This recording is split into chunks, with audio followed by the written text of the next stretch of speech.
Bonjour à tous. Épisode numéro 4, on est lundi. Hier, pas d'épisode, puisque c'était dimanche et ça tourne un petit peu au ralenti au niveau des éleveurs. Du coup, Jean-Louis a pris son dimanche. Je ne sais pas s'il a été voir les temples ou s'il a été voir les geishas. Ne rigolez pas, c'est pas gentil pour lui. Ou pour les geishas. On va attaquer lundi donc avec l'épisode numéro 4. Pour commencer, il a sélectionné chez Homosako, qui est quand même la référence dans le domaine, des Shiro Utsuri. Donc vous avez un bol ici de Tosai, il y en a plus d'une quarantaine. C'est un bol qu'il a sélectionné, qui sera au PO, et il m'a dit non réservable, donc priorité à ceux qui viennent au PO. Ils pourront choisir leur Shiro Utsuri. 90 €, c'est quand même pas cher pour du Shiro Utsuri, alors je me suis amusé à regarder l'évolution, parce que c'est toujours ça qui est sympa sur les Shiro Utsuri. Quand on l'achète tout petit, on peut suivre l'évolution du poisson, donc voilà un exemple. Alors on peut leur faire confiance parce que c'est des exemples de croissance qu'on a sur le site carrément de Mosako.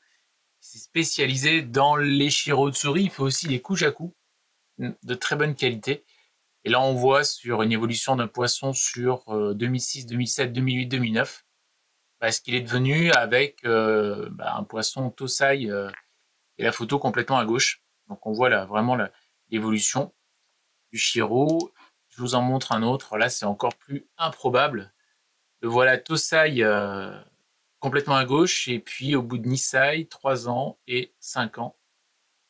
Le superbe koi que c'est devenu, on voit le noir qui sort petit à petit, donc c'est vrai que c'est assez amusant de le voir évoluer. J'en ai un petit peu plus long, sur 6 années, de 2004 à 2009, pareil. Tosai, et puis 2, 3, 4, 5, 6 pour les évolutions. Et à la fin, en 2009, un superbe koi.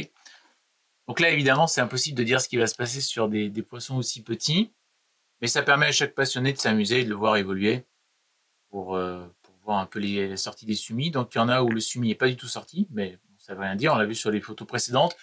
D'autres où le sumi est déjà bien sorti, ça donne des poissons équilibrés. Pareil, il y a du noir dans les pectorales, donc ça permettra à ceux qui veulent un ou plusieurs Shiro Utsuri à moins de 100 € de se faire plaisir au PO. Ensuite, ça c'est un poisson que, alors j'avais pas eu les infos, il m'avait envoyé la vidéo mais j'avais très peu d'infos. C'est un poisson qu'il a sélectionné pour un client qui lui avait retenu un Utsuri. Donc c'était juste pour vous le remontrer. Je ne sais pas si on le verra au PO ou s'il partira directement au client, mais c'est quand même un poisson qui est absolument magnifique. J'ai eu depuis la photo. Alors à l'arrière il est un peu décalé sur la photo, mais bon c'est juste qu'il était légèrement en mouvement sur la photo. Parce qu'on le voit bien sur la vidéo, il est absolument parfait. Donc Utsuri, proche de la variété précédente, sauf que cette fois-ci, le blanc, c'est du rouge. Et on voit que le poisson est un pattern très équilibré, pas de chimie. Et puis je vous l'avais déjà dit dans le dernier épisode, il y avait des pectorales aux couleurs différentes. Ça me choquait pas et ça me choque encore moins sur la photo. Je trouve que sur un poisson comme ça, qui est une véritable œuvre d'art asymétrique, retrouver la symétrie sur les nageoires, je trouve que ça lui va parfaitement. C'est un poisson absolument magnifique. Bon, vendu. Par contre, à vendre, il m'a fait passer un bol. Alors, il avait déjà vu par son agent, puis il a eu vérification, bol de super qualité. Ceux qui veulent des Showa Doitsu, voilà, vous avez un bol de chez Kazé à 445 €. Le Tancho Showa était vendu au réservé, donc c'est pour ça que je ne l'ai pas mis. Donc imaginez qu'il n'est pas présent.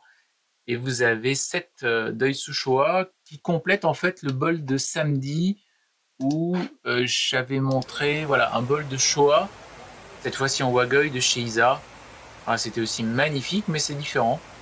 270 €. Donc là, vous avez l'autre version, cette fois-ci en Doitsu.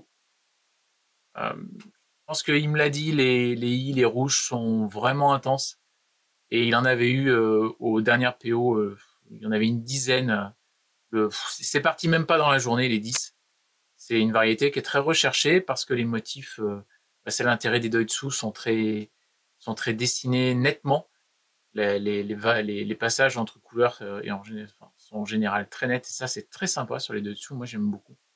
Donc voilà, si vous êtes intéressé, réservable, vous entourez, vous prenez la photo, vous l'envoyez à Jean-Louis. terminer, un bol de gros poissons, des Nisai, qui ont super bien poussé. Alors on a 4 monochromes et un Kijiro. C'est pas si fréquent les Kijiro. Ouais, c'est très souvent joli, petit, mais ça évolue pas forcément bien. Donc là, on a un Kijiro femelle à 395 €. Là, il se trouve en bas, à droite. Et ensuite, les deux oranges. Alors, c'est pas les mêmes. Vous avez deux Benigoy, mais celui qui est à droite est Ginrin, brillant, très beau. Et une version Doitsu, pareil, pas si fréquente, avec une couleur homogène, ce qui est le cas ici. Donc vous avez un Doitsu Benigoy, un Ginrin Benigoy, femelle, il m'a dit, Nisai, 50-55 cm, donc ça a super bien poussé, 445 €. Et les deux couleurs un peu plus beige, là, les deux koi sont aussi des Nisai, femelles apparemment, de l'info que j'ai, 445 € aussi, et ce sont deux Karashigoi. Par contre, Wagoi, je pense, hein, c'est pas des Doitsu, de ce qui me semble voir, oui. Je dirais que c'est deux Wagoi, donc deux Karashi, ceux qui veulent se faire plaisir. Là, le potentiel de croissance, il va être énorme, parce que quand on voit des poissons Nisai qui atteignent 55 cm, bon, c'est classique, sur cette variété-là, ça pousse fort. Je pense que voilà, vous pouvez vous faire plaisir à moins de 500 €, et c'est des poissons qui peuvent très vite dépasser les 80 sans aucun problème. Mais écoutez, on a fait le tour. Voilà pour l'épisode 4. N'oubliez pas les PO, le 15 avril, la suite demain. Bonne continuation, bonne fin de journée. Merci.